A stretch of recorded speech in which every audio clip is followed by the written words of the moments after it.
All right, what's going on, everybody? How you guys doing? So what we're going to talk about right now are the three types of analysis that you can be able to follow when it comes to Forex. Now, we follow mostly one of the three, but if anything, we kind of give a play to all three. So when it comes to breaking down the charts, there's three different types of analysis. Here are the three. Go ahead and write these down. So there's technical analysis, there's fundamental analysis, and then there's traders sentiment.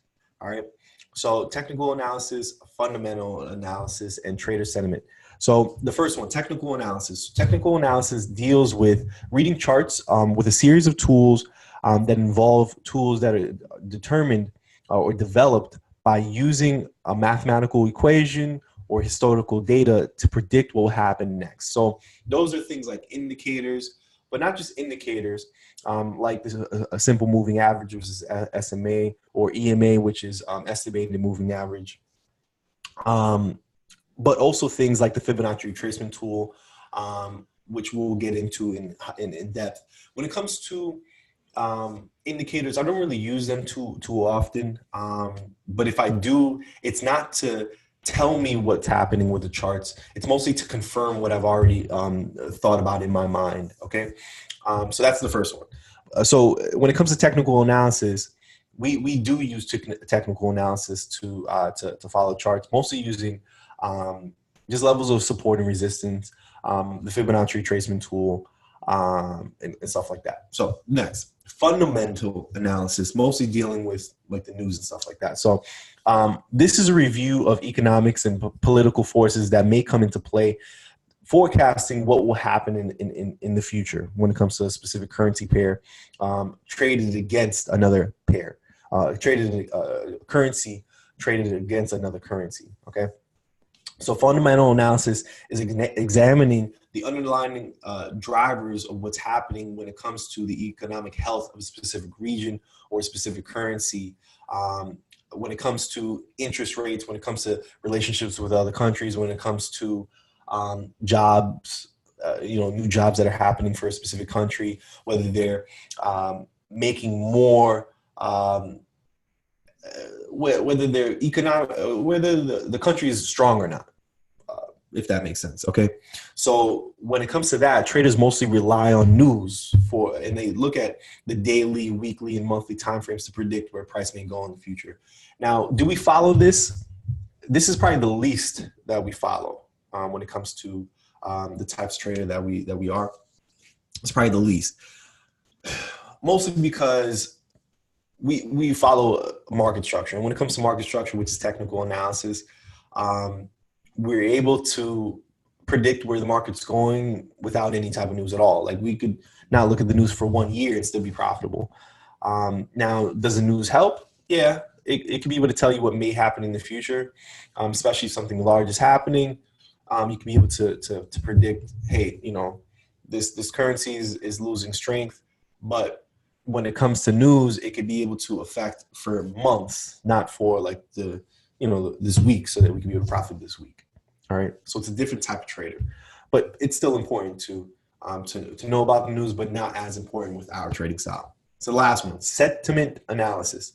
All right. So this is mostly whenever I would say something along the lines of, I just got a feeling about this one, or what's the word I use? Where I say,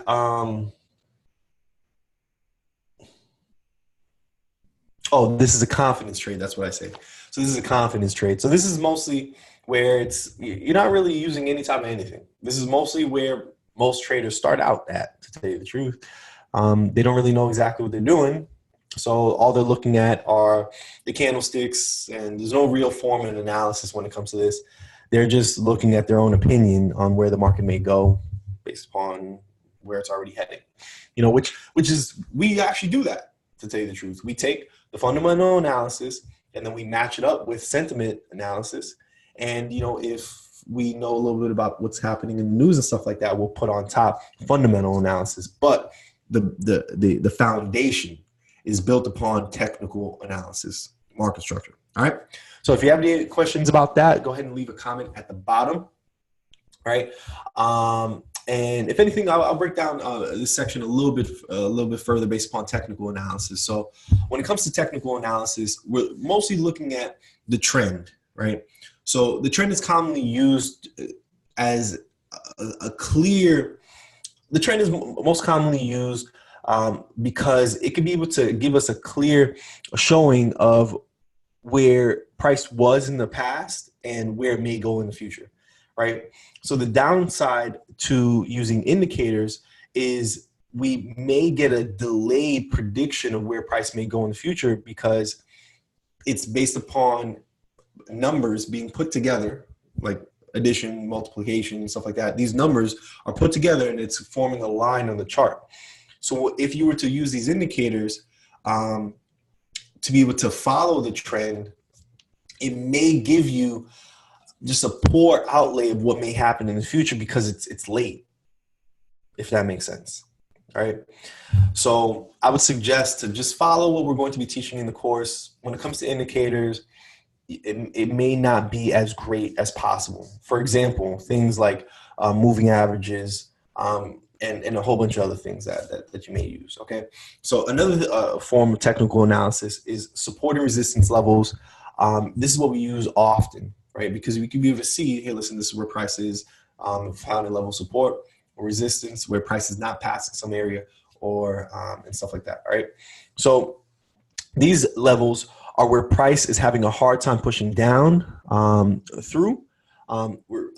So levels of support is where price is having a hard time pushing downwards.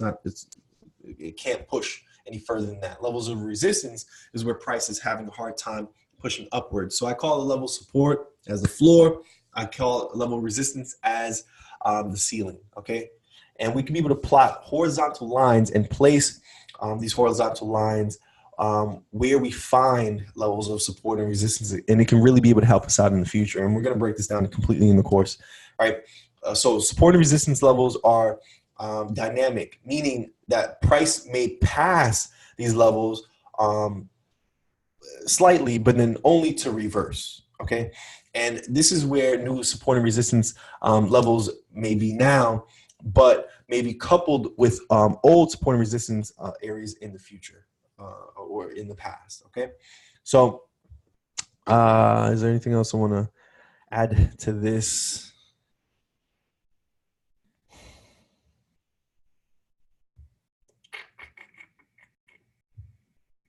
And that's about it, right? So that's about it when it comes to technical analysis.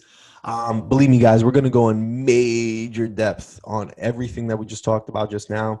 This is just the intro to Forex. Right, I'm going to add some more videos on here. Again, if you have any questions, go ahead and leave a comment at the bottom.